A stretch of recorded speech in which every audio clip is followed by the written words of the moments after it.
Bienvenidos a una nueva sesión del Seminario de las Artes. Hoy tenemos un encuentro con la música.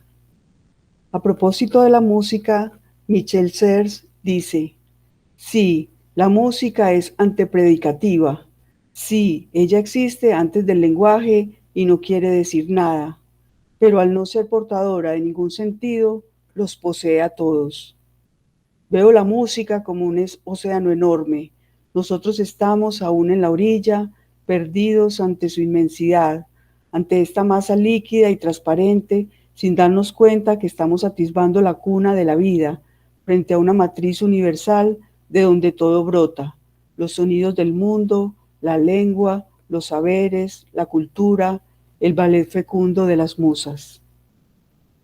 Michel Serres. Hoy tenemos como invitados a dos profesores del Departamento de Música de la Facultad de Artes.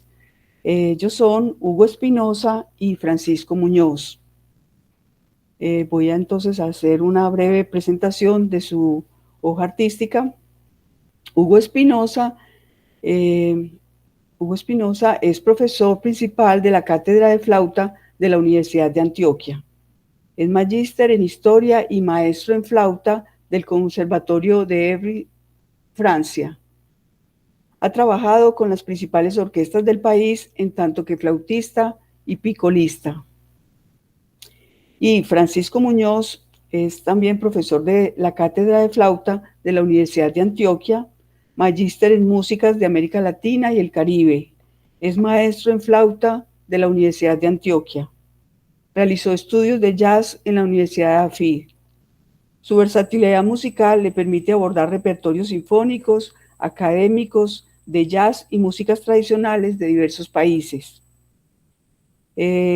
Francisco Muñoz es compositor y productor musical de su proyecto Pachito Muñoz Cuarteto, con quien ha grabado 2 producciones discográficas en donde explora la música colombiana y latinoamericana con influencia del jazz y la música de cámara. Profesores, muchas gracias por haber aceptado nuestra invitación.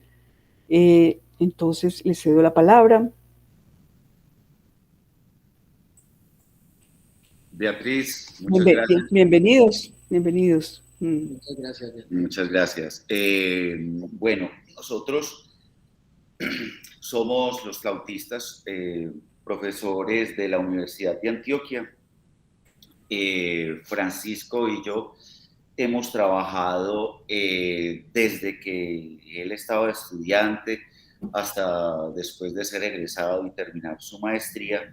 Ahora lo tengo como colega, y él ha participado toda la vida de las iniciativas desarrolladas por la Cátedra de Flauta aquí en el Departamento de Música.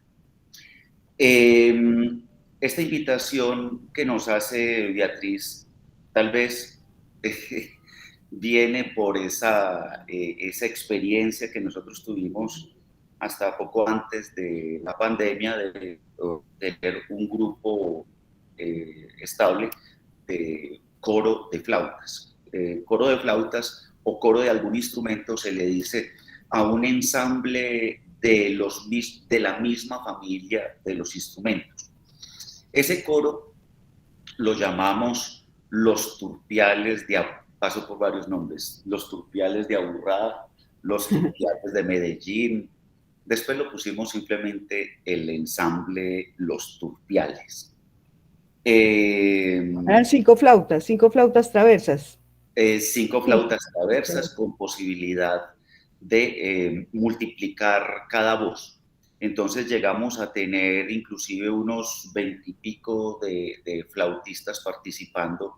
Era toda una bandada de turpiales. Alguna vez estuvimos dando un concierto en Bogotá, lo cual fue una verdadera migración de turpiales de Medellín a Bogotá. Nos fuimos con 18 turpiales y dimos un concierto allá. Como anécdota, recuerdo algún decano que nos dijo que pero entre chanza, pues chiste y chanza, nos dijo que nos apoyaba si le cambiábamos el nombre al ensamble, si le quitábamos el nombre de los turpiales, porque le sonaba de pronto muy montañero. Ay, Eso fue, perdón, entonces por eso es que es el título de la conferencia, que olvidaba decirlo, el título es Turpiales, flautas y otras aves canoras. Por eso decidieron turpiales, flautas flautas y y otras otras aves aves canoras. canoras. Nuestra charla busca como acercarnos a esa avifauna canora local, en paralelo a lo que ha sido la tradición del canto de los pájaros más eurocentrista. Una cantidad de obras musicales que están inspiradas en los pájaros. Pájaros que muchas veces los compositores latinoamericanos también se han inspirado en esos pájaros, pero sin conocer cómo es el pájaro, cómo es su canto. Ahora bien, todo esto nos lleva a una reflexión de qué es el canto de los pájaros, qué simboliza el canto de los pájaros, y de ahí nos queremos meter entonces en los pájaros canores que han inspirado a diferentes compositores. Entonces comenzamos nuestra charla con pues el turpial.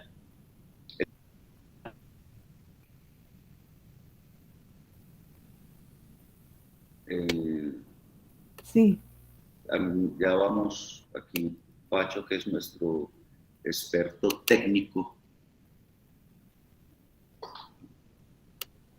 está perfecto. ¿Están viendo ya las diapositivas? sí, ya la estamos viendo. Sí, Podemos pasar a la imagen del Icterus crisater. Este es el turpial montañero. El turpial tiene una variedad de especies, aparte de la crisater. Icterus, bueno, porque el turpial está presente, el turpial o el toche, está presente hasta el sur. Entre otras cosas, el Icterus crisater es el pájaro nacional de Venezuela. Eh, ese pájaro, ese nombre de el turpial es una palabra caribe, es una palabra aborigen. Me gustaría mucho, Pacho, que pudiéramos escuchar el canto del Icterus crisater.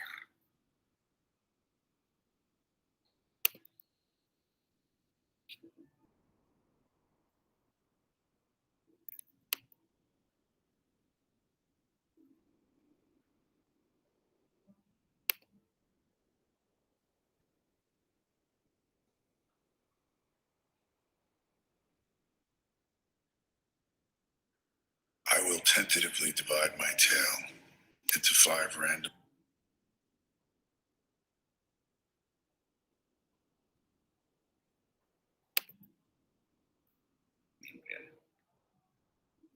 Nos confirman, porfa, si les llega el sonido, por favor. Ya llegó. sí, llegó el sonido.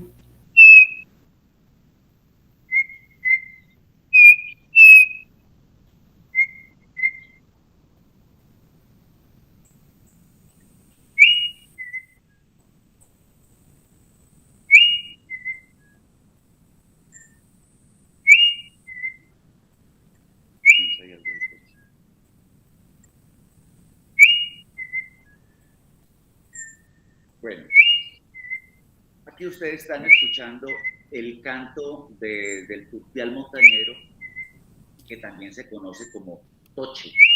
Este pájaro, déjame ahí la de la excelencia cantora. Poneme la anterior.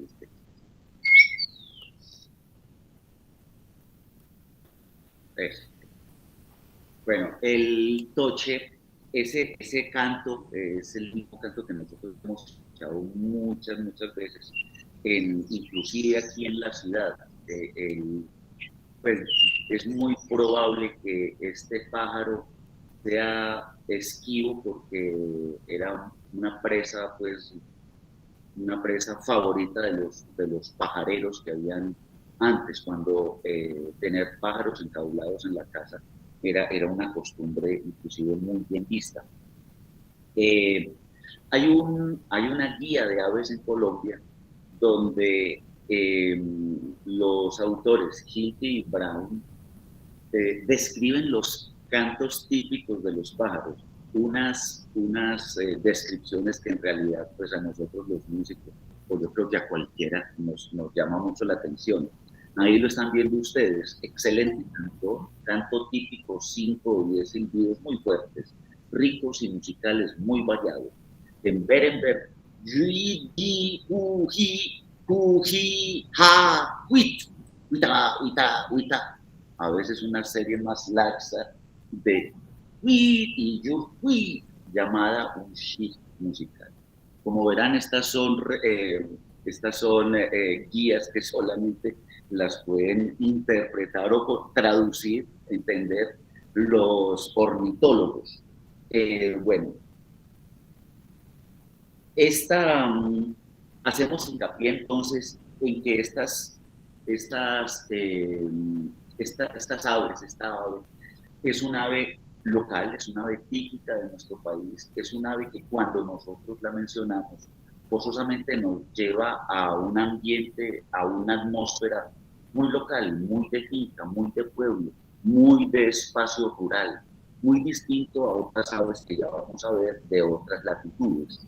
Escribimos aquí en pocas palabras, la sola mención al turpial nos remite a un paisaje rural y agreste.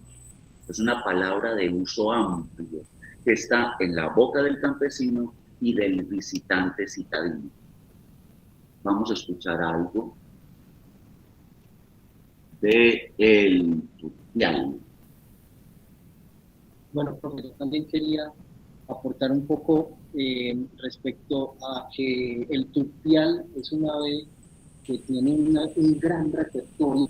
Si habláramos musicalmente de obras, el turpial es un maestro del repertorio. Tiene una gran variedad de cantos, se aprende muchos cantos. Imitador, ¿no? Sí, imitador. Aprovecho también para contarte y contarles que en mi trabajo de maestría realicé una transcripción de este canto, una transcripción, digamos, llevada a la flauta traversa, y quiero compartir un poquito como... Fantástico, este es el momento. Con ustedes. Entonces, bueno, la transcripción la realicé a través de un programa un programa que muestra los espectrogramas. Se utiliza mucho esa técnica en la ornitología para grabarlos, para limpiar el sonido, que se pueda entender muy bien el sonido del canto del turpial.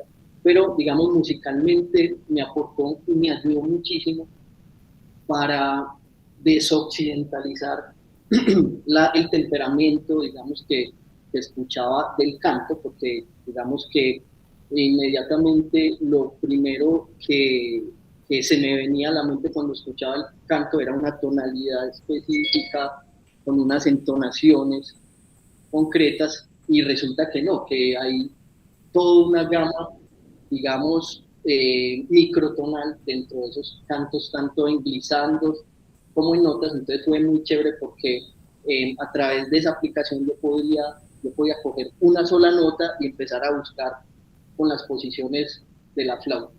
Entonces, más o menos ese canto, que es distinto al que pusimos, es así.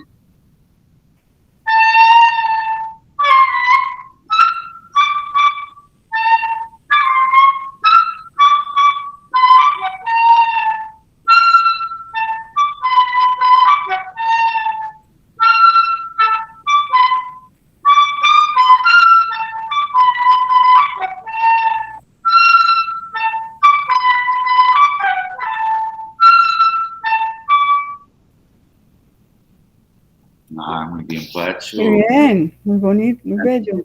Eso nos recuerda, Beatriz y queridos asistentes, vamos a escuchar más adelante un ejemplo de un célebre compositor y ornitólogo francés que se llamó Olivier Messiaen.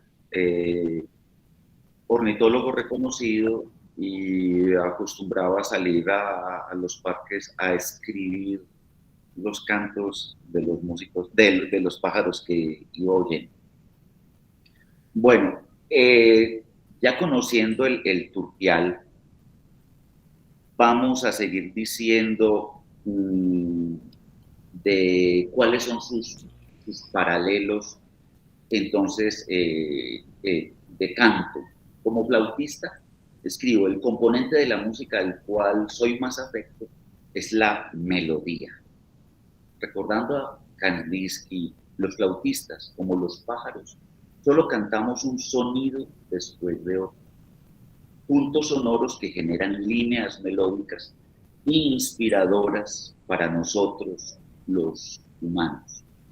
No por nada, a quien silba le decimos: parece un turpial.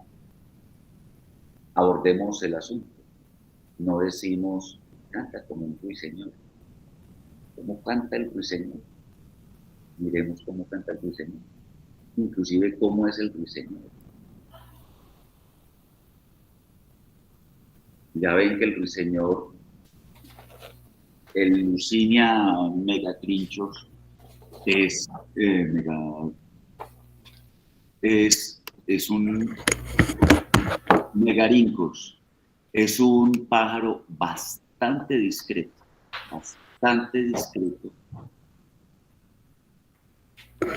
y ya vamos a escuchar.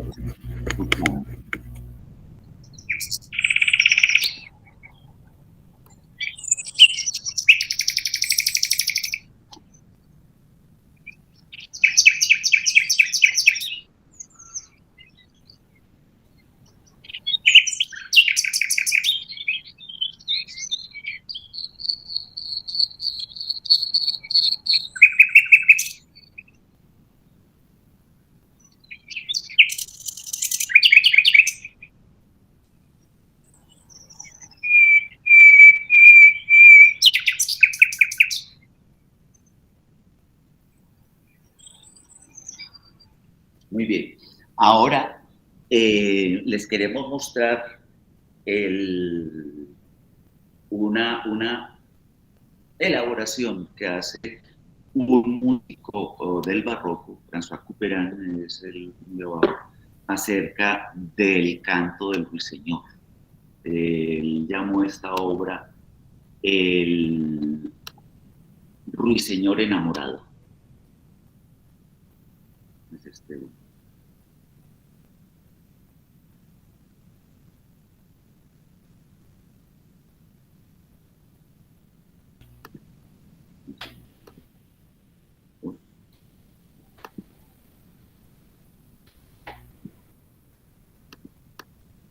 Un momentito, estamos aquí.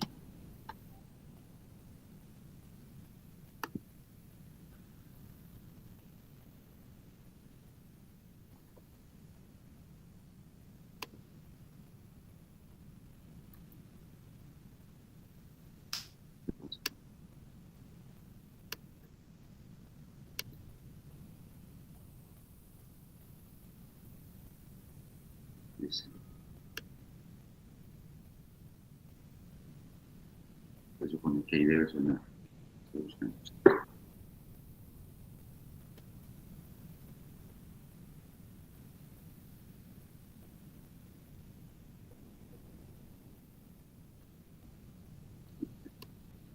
Pues el anuncios. No, era ese cuarto.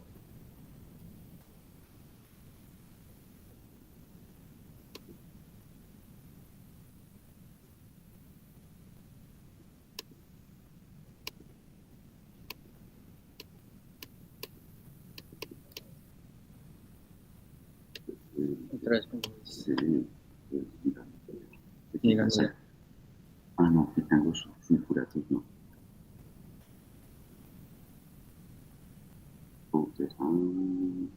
No, Rossignol.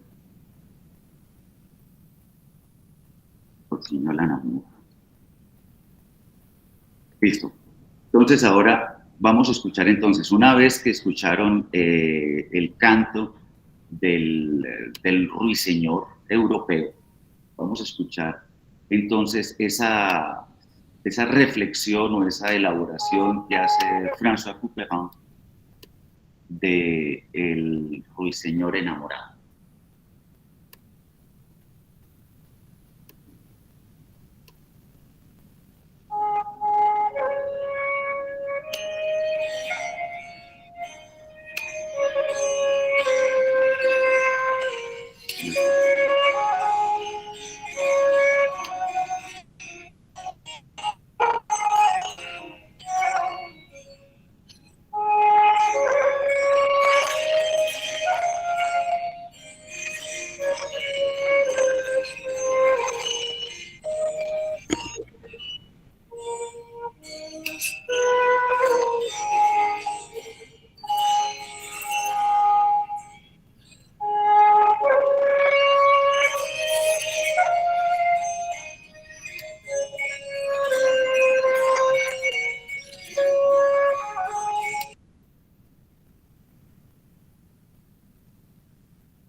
En este momento no se está escuchando. Ahora sí, Beatriz. Ahora sí, ahora sí.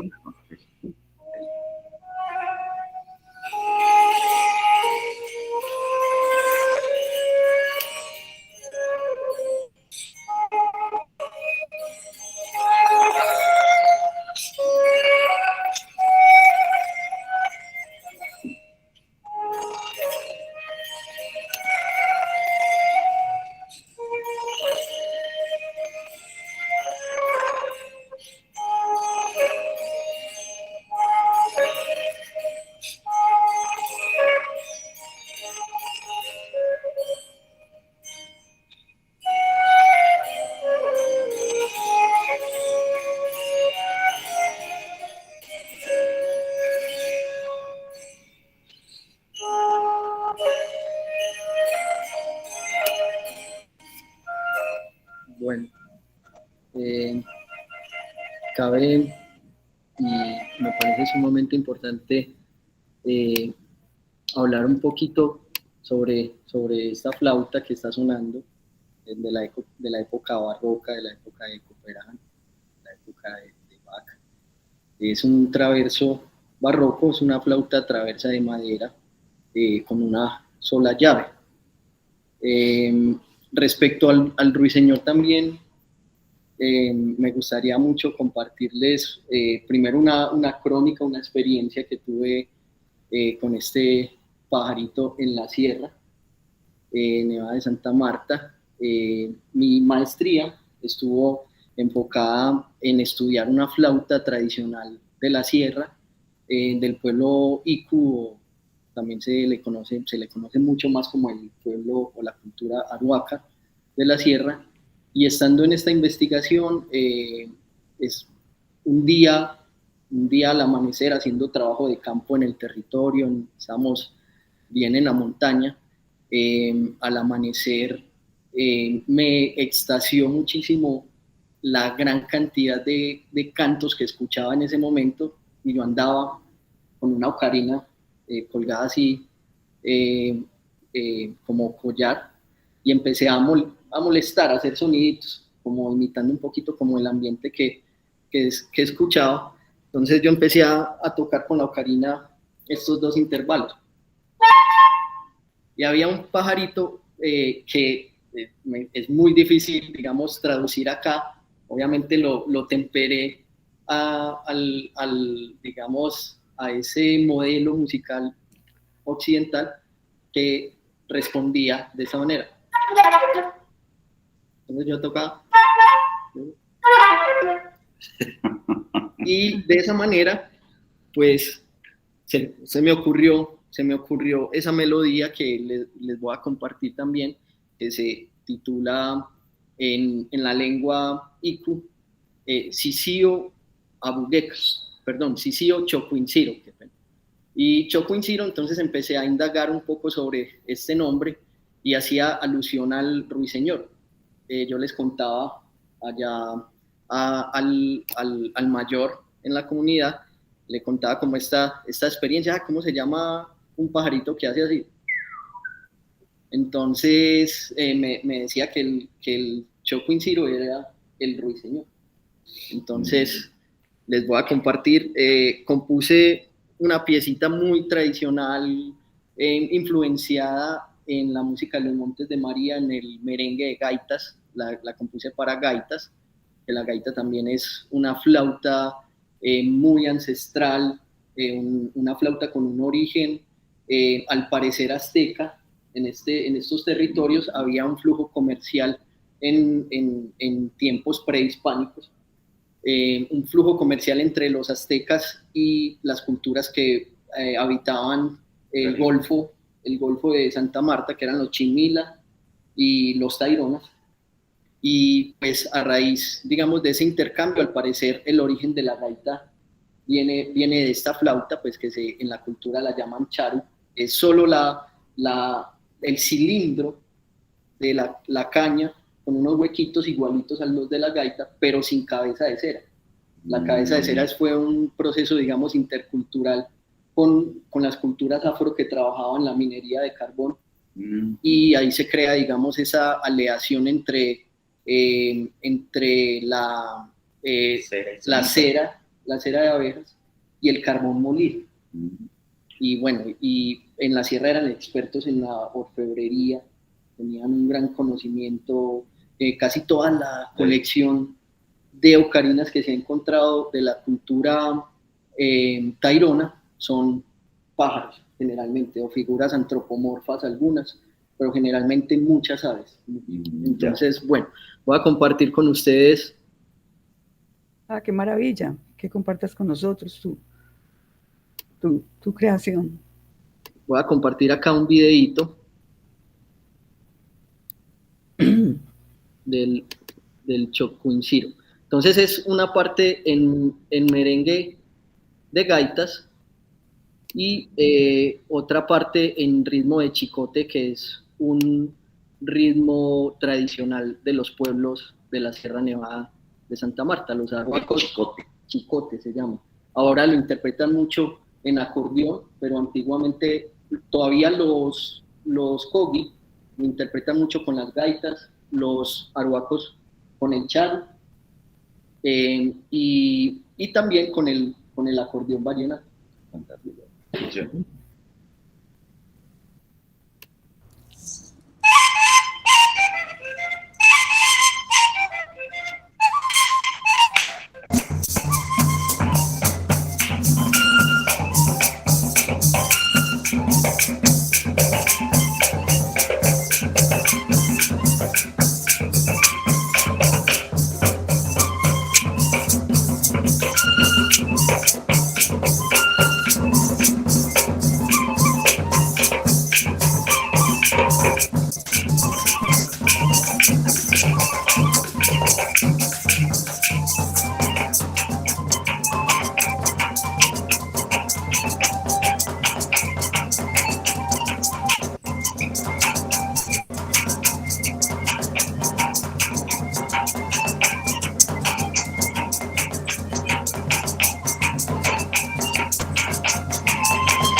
Te quiero hacer una pregunta. Esa gaita así como más pequeña, más recortada, ¿esa qué gaita es? Es una gaita corta. Hay dos familias, digamos, de gaitas, las gaitas largas, que tradicionalmente se hacían, digamos, a la medida del brazo, sobre todo en los Montes de María, pues previo como a todos esos procesos interculturales que se dieron en la zona, y la gaita corta, muy tradicional en la música, sobre todo en Barranquilla, en algunas localidades de los Montes de María también. Bueno, nosotros vamos a seguir recordando otro pájaro muy famoso como en esa imaginería musical de los europeos. Hay un pájaro que es muy recordado por los compositores, pero no es la Fustaster, es el mirlo negro. La candelaria, La calandria, el mirlo negro. El mirlo negro o los mirlos es una familia de pájaros que también le dicen los tordos, y están presentes originarios de Europa y Eurasia. Se han dispersado por América, y aquí han formado inclusive unas subespecies a la cual pertenece la mirla también.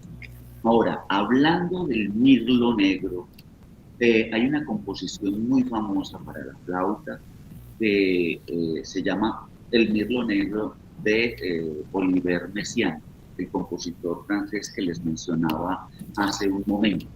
Me gustaría entonces, ya que escucharon el Ruiseñor, la interpretación de Ruiseñor que hacía Couperin en el siglo XVII, escuchemos la interpretación que hace Olivier Messiaen del mirlo negro en 1951.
Bueno,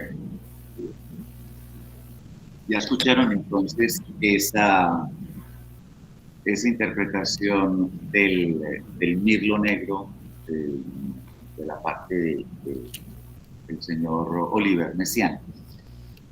Vamos a hablarles ahora también de otro pájaro que está muy presente también en las obras europeas, que es la calandria. La calandria tiene mucho que ver con el sinsonte que nosotros conocemos. Vamos a conocer el canto de la calandria. Ay, nos faltó el canto del mirlo negro. ¿Sí? Vamos a escuchar, ya que escuchamos el mirlo negro de Messiaen, pues escuchemos el mirlo negro del mirlo negro. Son-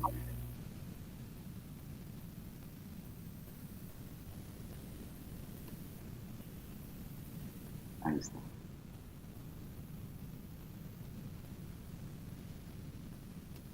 Control.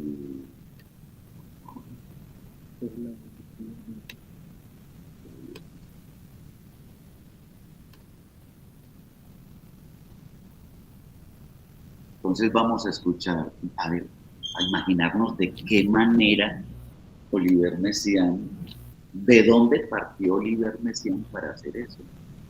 Mirlo negro.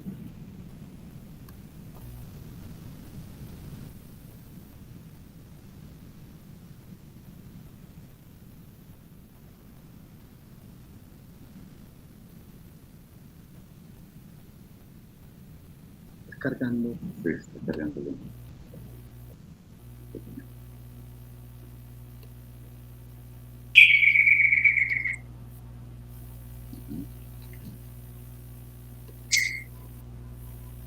Visualiza.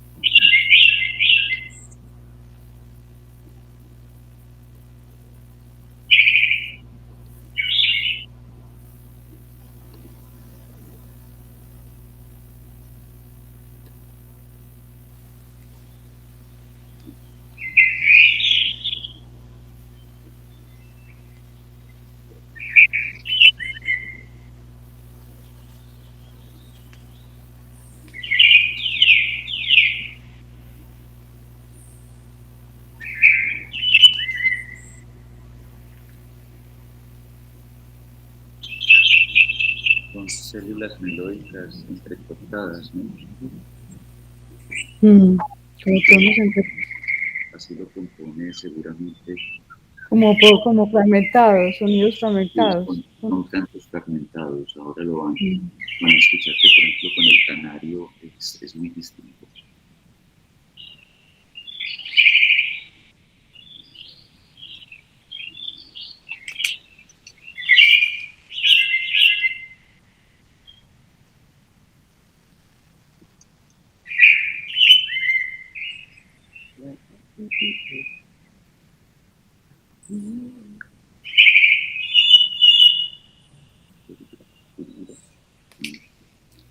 Listo.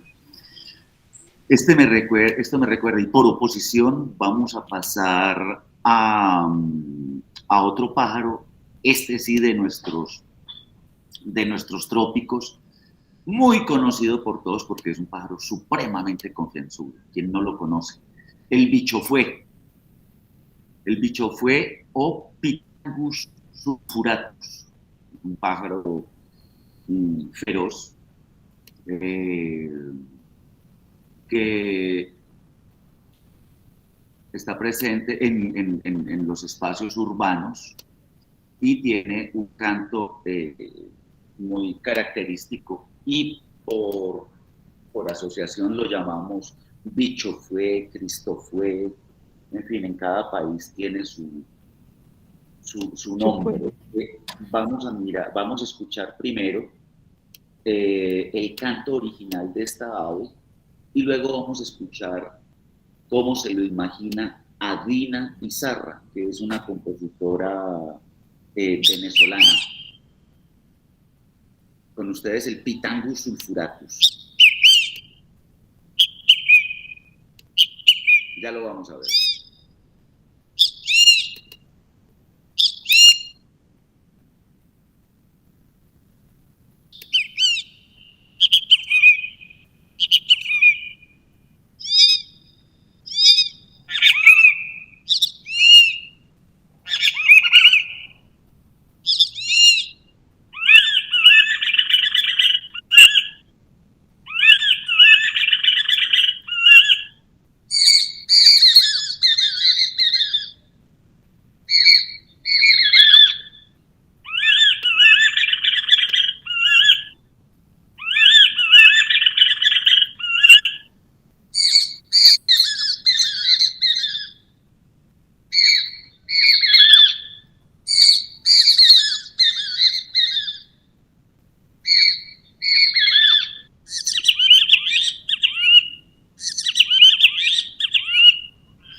Bueno, ya después de haber escuchado el bicho fue presente también en toda la América tropical, vamos a escuchar de Adina Izaza, compositora venezolana, una parte de su concierto para flauta y orquesta llamado Pitangus Sulfuratus.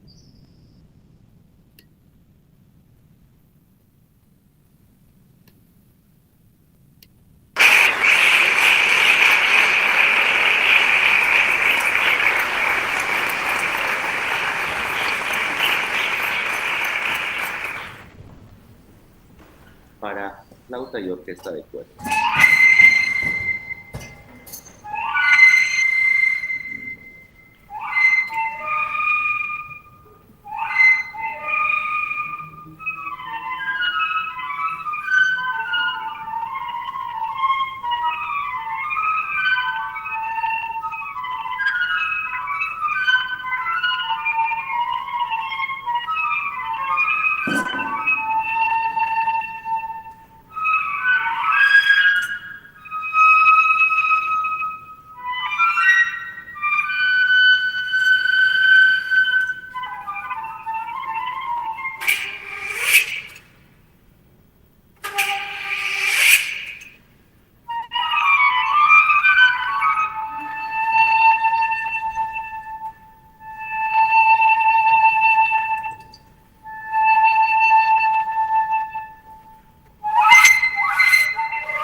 Bueno, después de haber escuchado a ese pájaro tan escandaloso que es el Pitangus sulfuratus, ya vamos a pasar a una composición de Francisco, que esa la estrenamos, no sé, en el Festival del Flautín del Bosque. Del Flautín del Bosque de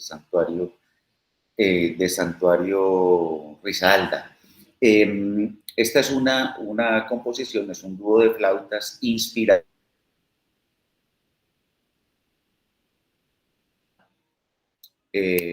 No tenemos la descripción del pájaro, ¿o sí? No. Yo quiero que nos cuente, Pacho, la historia, porque alrededor de este pájaro hay también toda una leyenda dentro de los pueblos de la Sierra Nevada. ¿Cómo es, Pacho?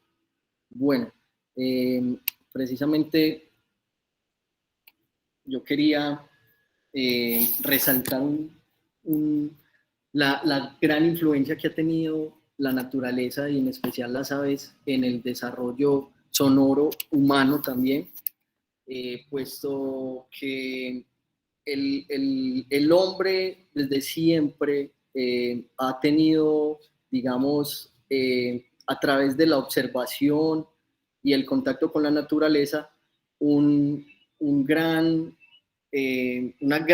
posibilidad digamos, traducir esas sonoridades en un ámbito antropocéntrico, digamos, ¿sí?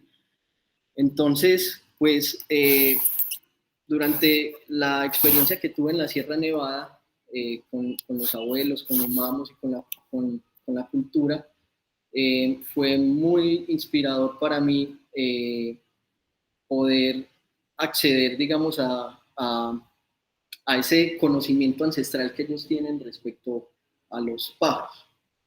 Y yo, digamos, principalmente estaba estudiando una flauta. Entonces fui a estudiar una flauta, un instrumento que me llevé la grata sorpresa de encontrar que es un instrumento sumamente milenario, y el uso social que tiene el instrumento en la cultura es muy sagrado. Y a su vez, pues este estudio me llevó fue a los cantos de los pájaros.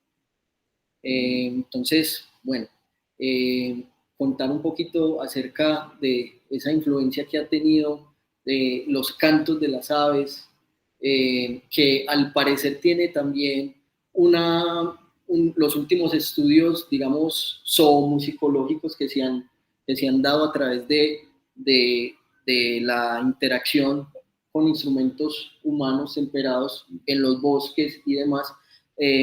Varios de estos musicólogos han podido, digamos, o han llegado a la conclusión de que en realidad las aves pueden tener un sentido estético en sus cantos, no solo biológico, por, digamos, cuidar un territorio, o apareamiento y demás, sino que también al parecer pueden tener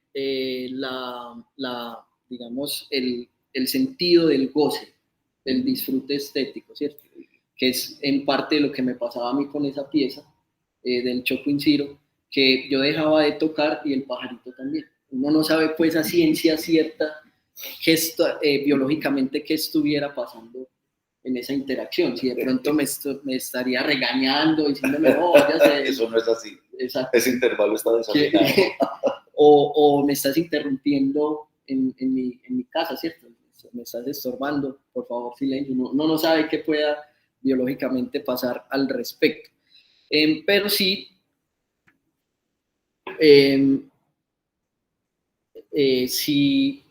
sí se dio, digamos, esa interacción, y a raíz de eso, pues, hubo una comunicación, ¿sí? Sí. Con la canción que vamos a compartir, con la obra, con la pieza del pájaro Abugueca, voy a buscarla aquí que se me salió.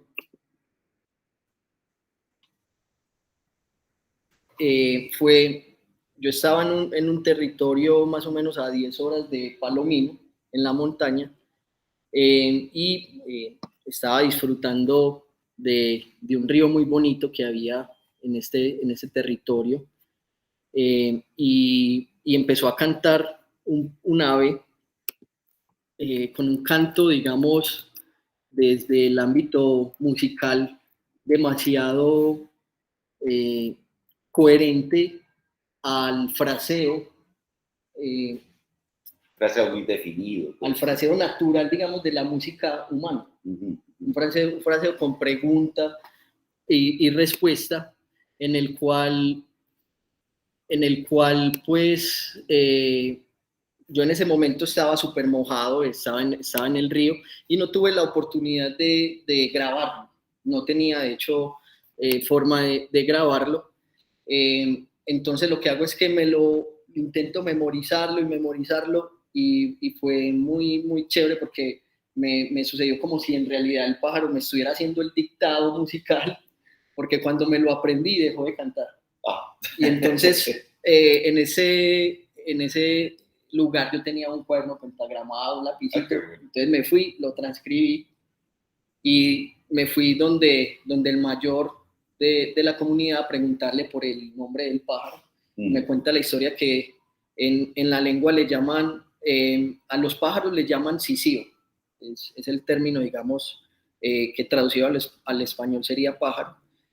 Sisío abuguec, y me contó la historia que es un pájaro que hipnotiza con su canto y la persona quien lo escucha, cuando menos se da cuenta, se le están prendiendo los pantalones. Entonces, culturalmente lo llaman pájaro quemarropa. Pájaro quemarropa. Pero no pude, digamos, saber, al parecer puede ser una especie de cucarachero, pero a ciencia cierta y concretamente no he podido encontrar ese canto. Otra vez investigado, indagado en las bibliotecas de cantos como Xenocanto, Merlín, y no he podido encontrar ese canto en especial. Entonces, tras esa vivencia, compuse esta pieza para 2 flautas. Ahí tenemos detrás la partitura.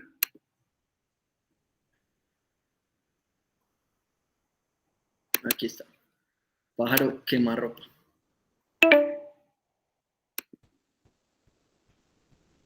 Pero como tú estabas en el río, ¿no te pudo quemar la ropa? No me puedo quemar la ropa.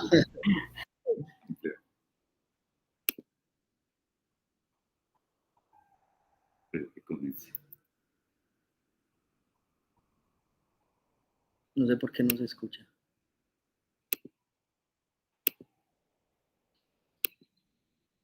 ¿Me confirman, porfa, si lo escuchan?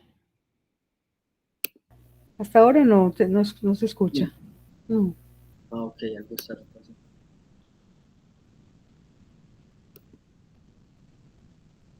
Ah, ok.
Se paró el sonido ahí, se paró.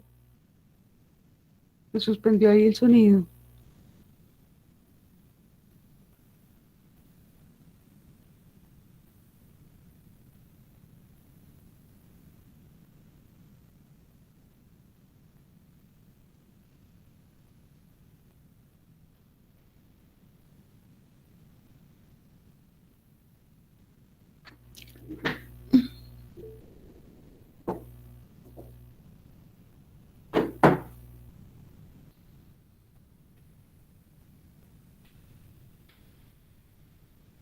Se nos cayó la red. Hola. Así. Se nos cayó la red. Ay, Dios mío. Pero podemos terminar por acá. Ah, bueno, sí. Ya. Ahí volví. Ah, listo.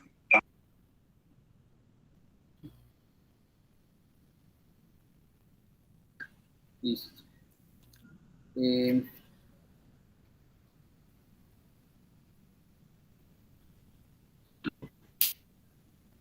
Eso, ahí ya fue.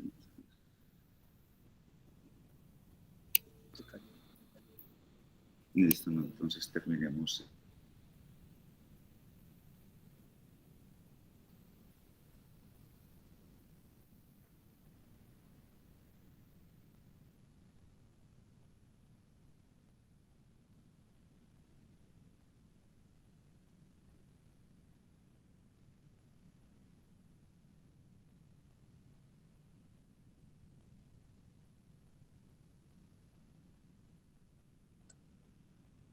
Hola, hola. Ah, Hola. bueno, entonces Hola. vamos a Sí, ya se terminar escucha. con él ahí. Tenemos aquí problemas de conexión, entonces vamos a terminar con el celular. Bueno, estas eran yo creo que aquí lo podemos dejar, Pacho. Ahí nos alcanzamos a ver. Vamos a terminar, pues quisimos terminar con el pájaro abogueca, que es pues esa disertación en forma de dúo de flautas acerca de este pájaro misterioso de la Sierra Nevada, el pájaro incendiario, el pájaro prende calzones, ¿cómo es? Quemarropa. Quemarropa. Quemarropa. Bueno, entonces, bueno, queríamos terminar con esta obra, nuestro acercamiento en tanto que flautistas y amantes de la naturaleza, a nuestros queridos inspiradores, los pájaros. En este momento estamos abiertos pues para las preguntas que ustedes tengan que hacer y muchas gracias, Beatriz, por la invitación. Bueno, entonces vamos a abrir un espacio para las preguntas, para las intervenciones. Vamos a mirar aquí el chat. Ustedes pueden escribir alguna pregunta, algún comentario en el chat para que los profesores puedan resolverlas. Por supuesto. Bueno,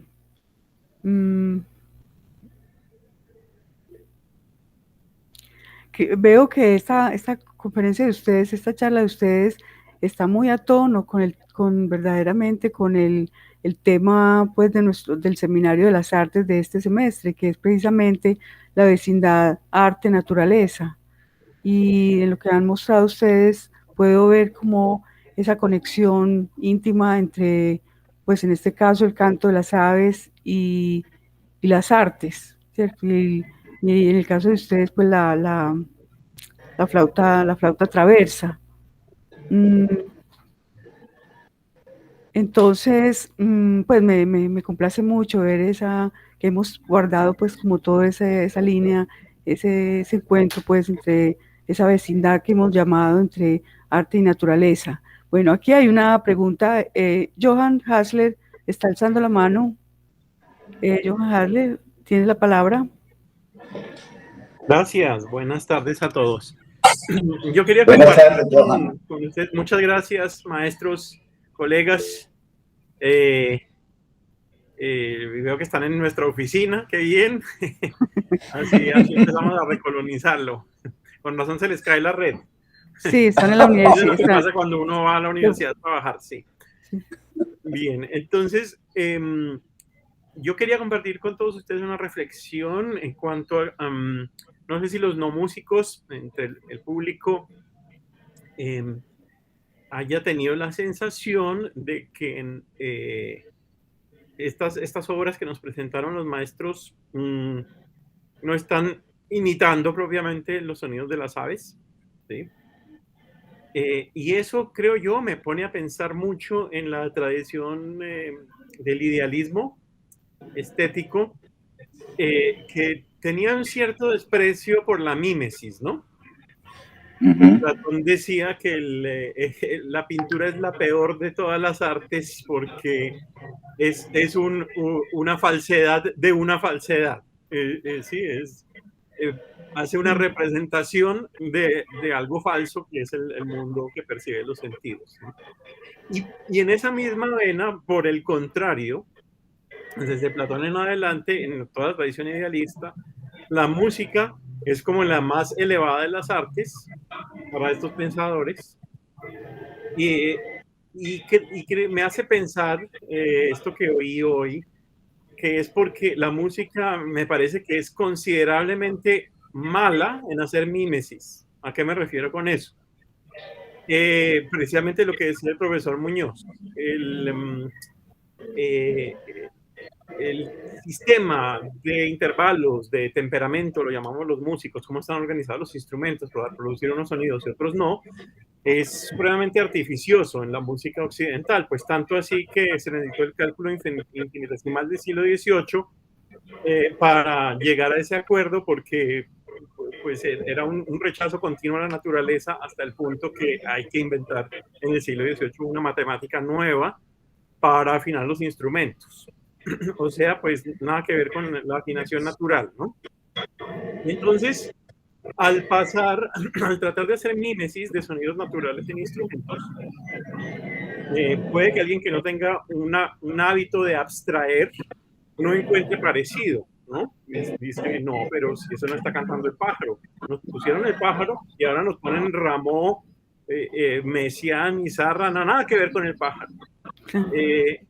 Entonces es esa observación que yo quería hacer, que los compositores occidentales, por trabajar con un sistema de afinación tan contrario a la naturaleza, básicamente no pueden hacer mímesis como si puede hacer un pintor naturalista, porque simplemente es como si quisiera uno pintar la naturaleza, pero no hubiera los pigmentos en el arsenal de pintura, no hubiera los pigmentos para expresar los colores de la naturaleza. Entonces, eso es lo que pasa con la música. No hay los sonidos en los instrumentos mecánicos para expresar los sonidos de la naturaleza.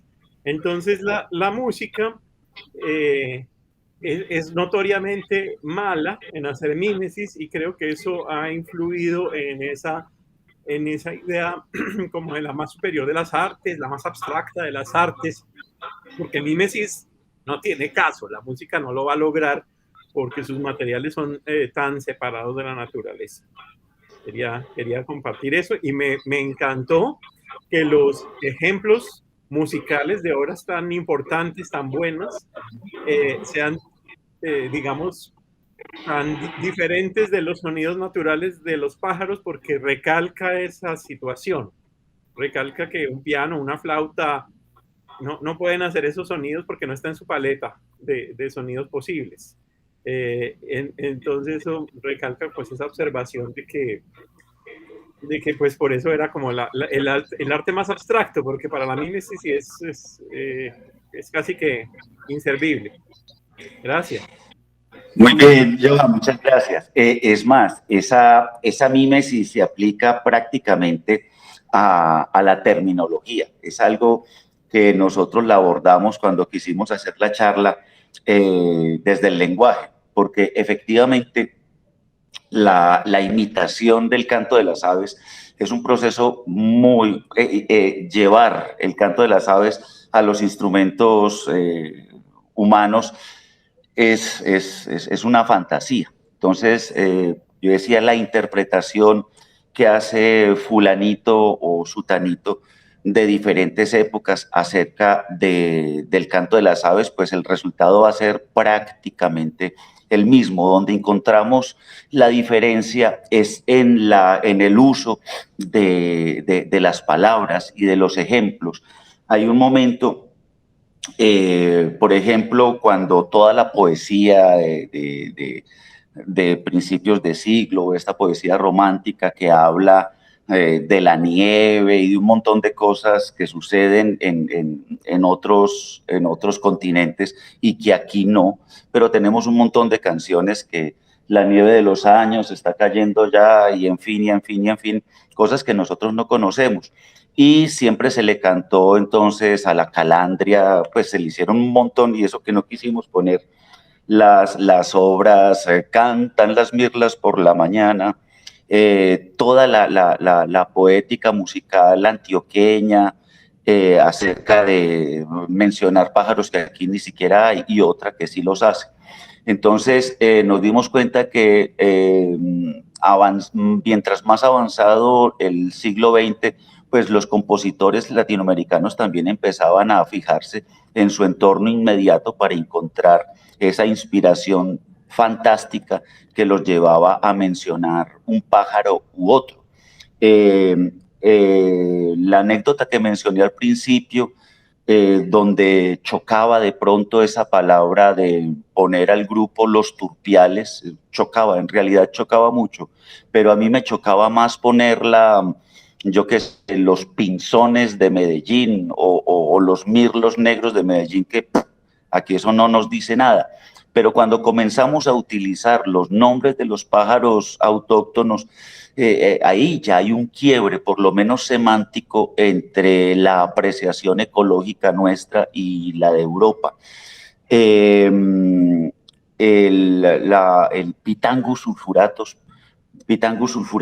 a mí me llamó mucho la atención, porque efectivamente sí, es muy difícil encontrar el canto del Pitangus sulfuratus del bicho fue, pero el mero hecho de escribir este concierto, que a nivel flautístico, dentro del panorama musical latinoamericano, para nosotros los flautistas es importante, tanto como la música, me gustó mucho el nombre autóctono de esta pieza, y eso ya es prácticamente una tendencia entre muchos compositores. Para la muestra un botón, El pájaro aboqueca de Francisco Muñoz, ya es un dueto conocido entre los flautistas colombianos, y me encanta que tenga ese nombre que nos remite a una geografía muy particular y muy cercana a nosotros.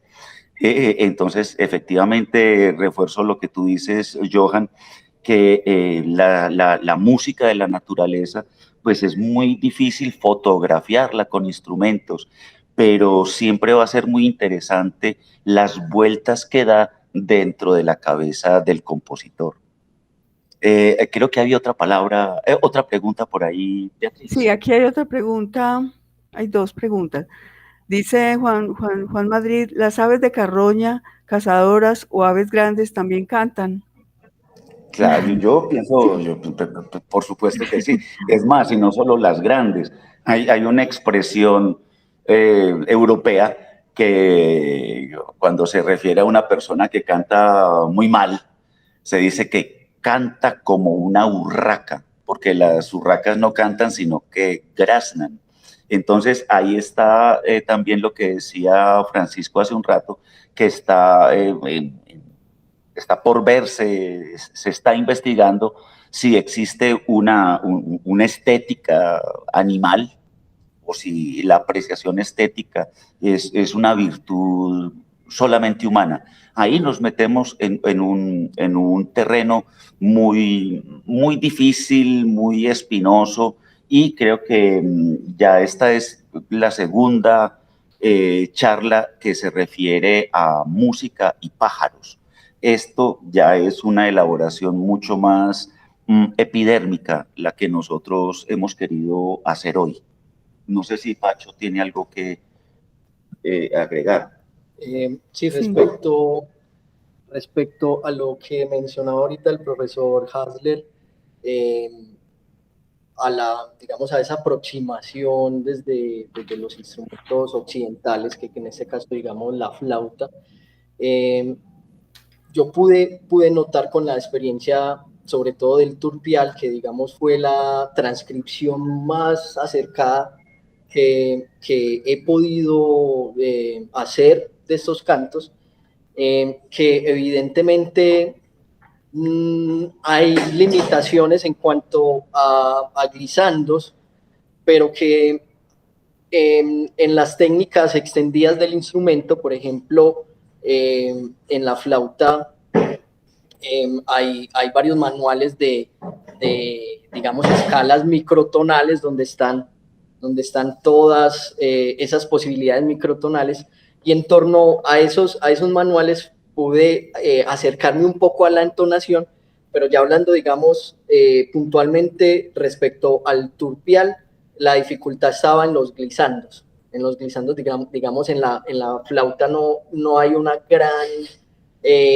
gama interválica para hacer un glissando máximo, digamos, una segunda menor, como así con la embocadura, mientras que en otros instrumentos como el clarinete o el saxofón sí tienen esa gama, o el trombón.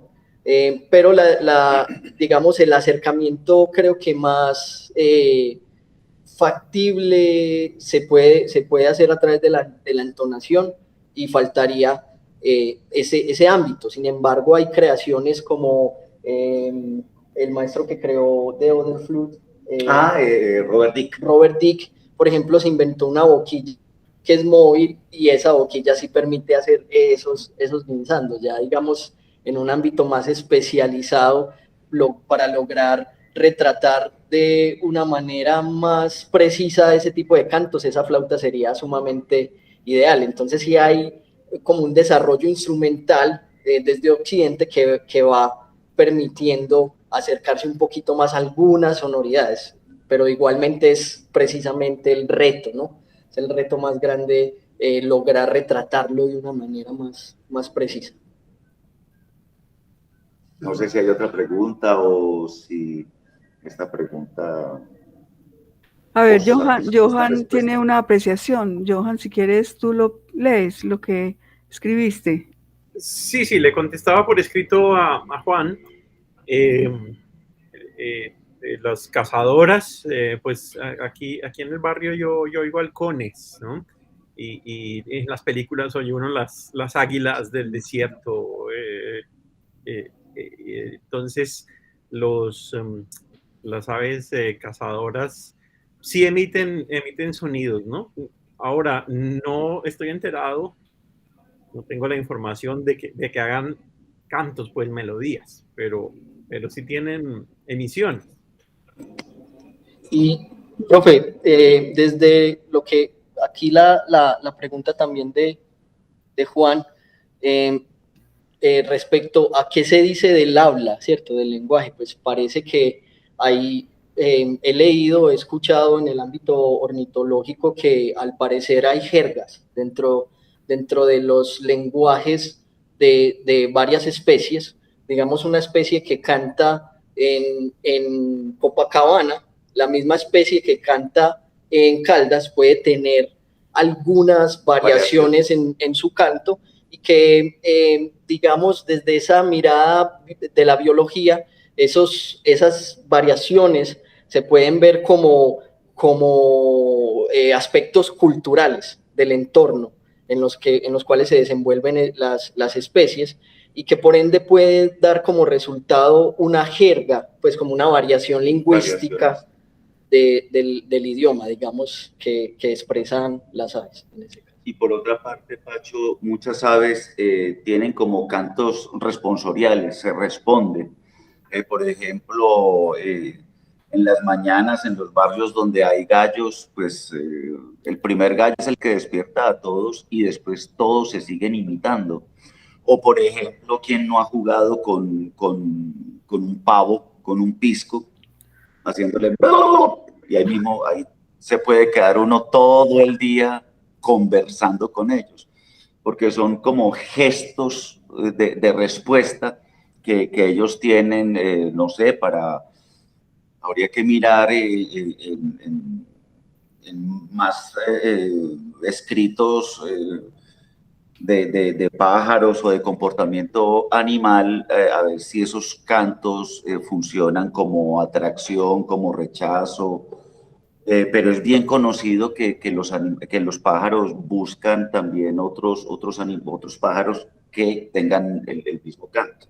Y también ahorita, al principio, cuando estabas hablando de los turpiales, que mencionabas la fonética, también desde la biología se ha, digamos, investigado que posiblemente sí tienen una cierta construcción fonética en sus cantos, digamos, obviamente pues pasado por la mano humana o por el concepto de lengua, el concepto humano de lenguaje, pero al parecer también en los cantos de las aves, si bien las aves tienen siringe, que es una doble laringe, también hay manifestaciones lingüísticas semejantes a la fonética.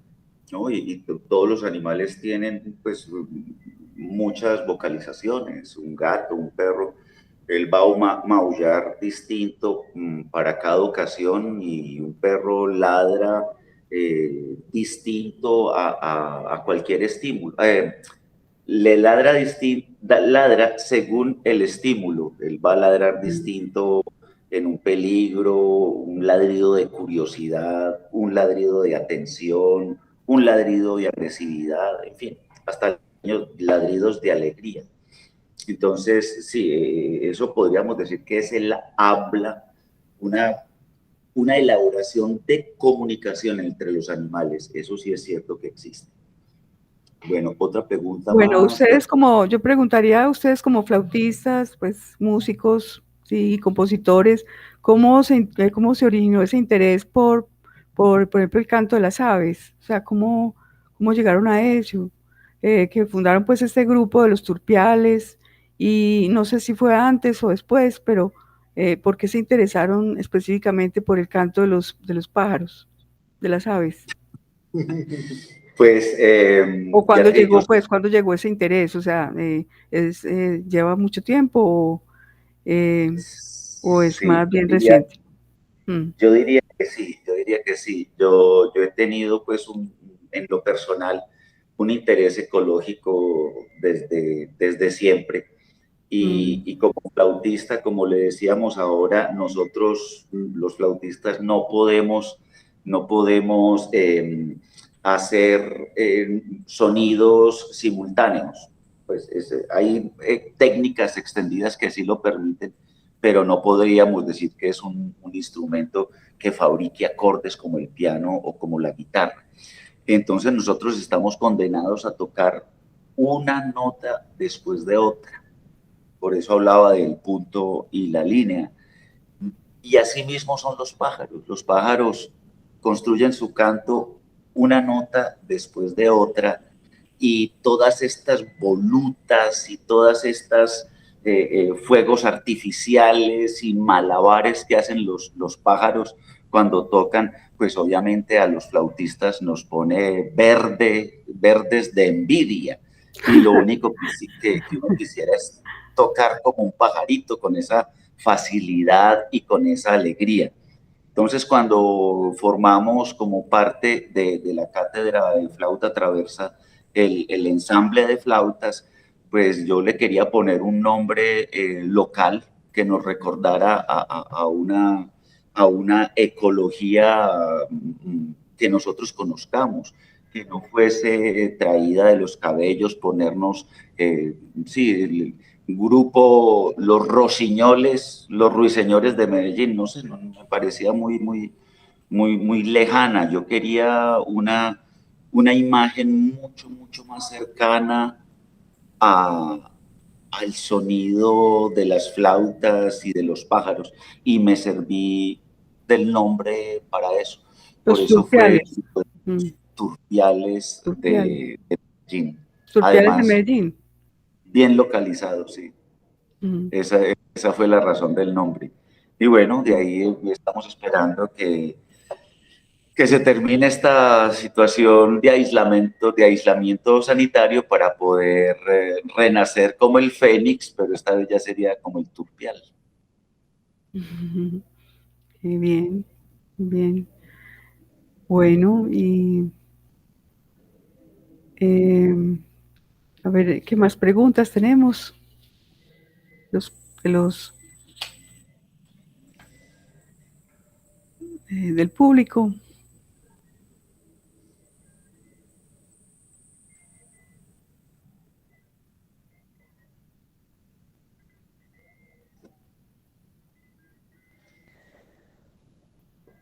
A ver.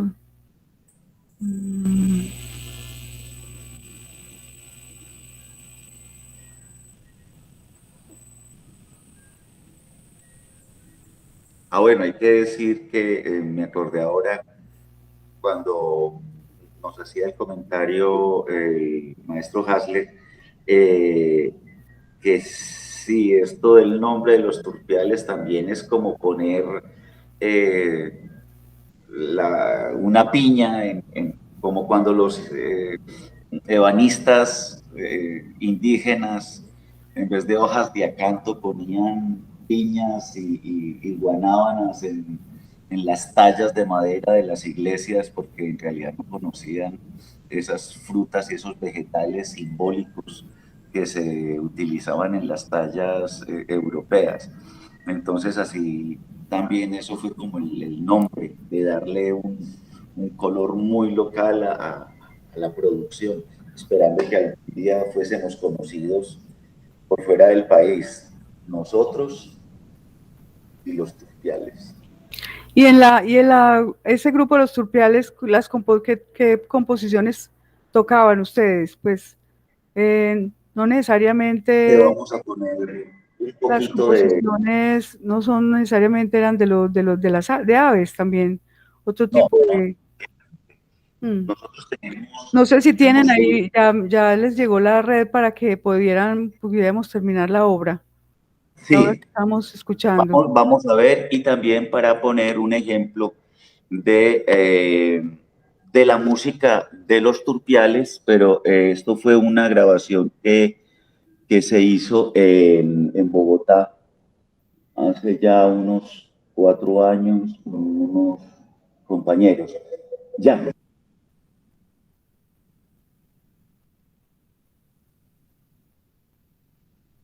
Escuchar una obra del repertorio de los turpiales. Bueno, sería muy bueno. Gracias, sí, ya estamos aquí otra vez con ustedes desde la oficina. A ver nuestro técnico que es Pachito. Gracias.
Vamos con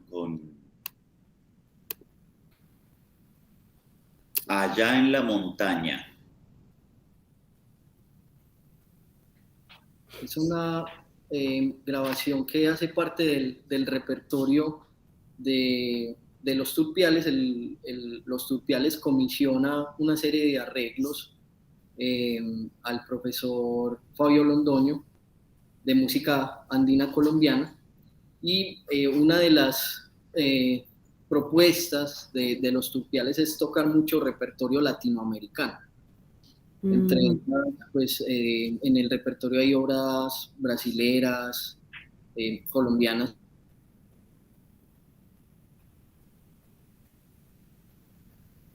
Música latinoamericana.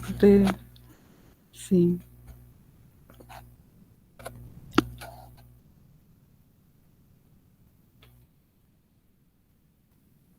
Se perdió el sonido.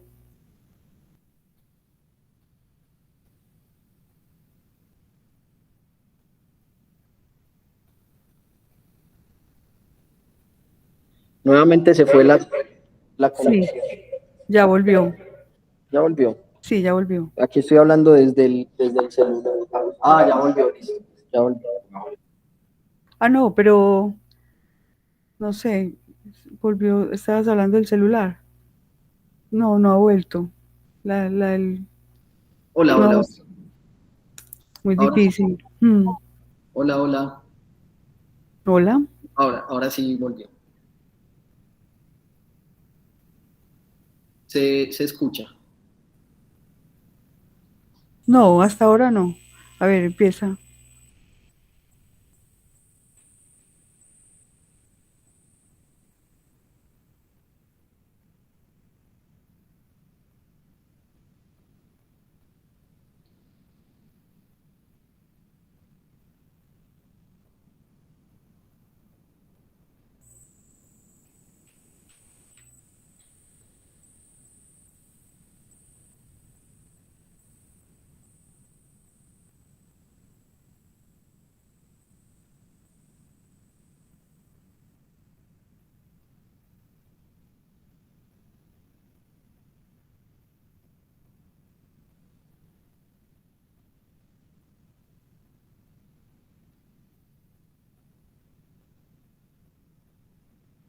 Hola, hola.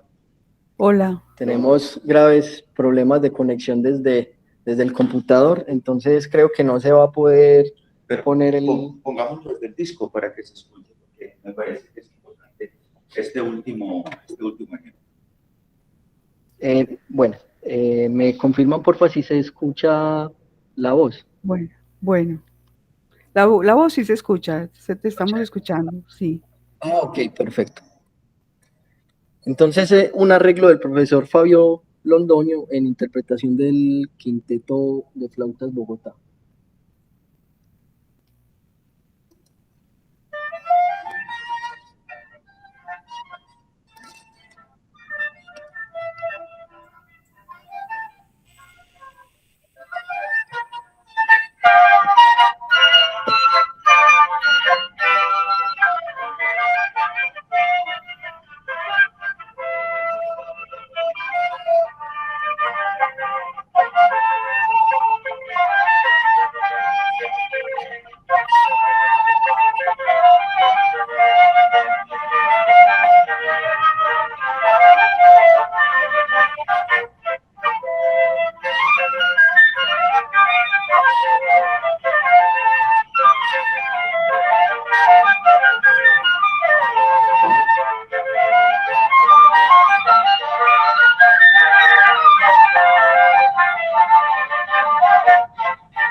Bueno, Bueno,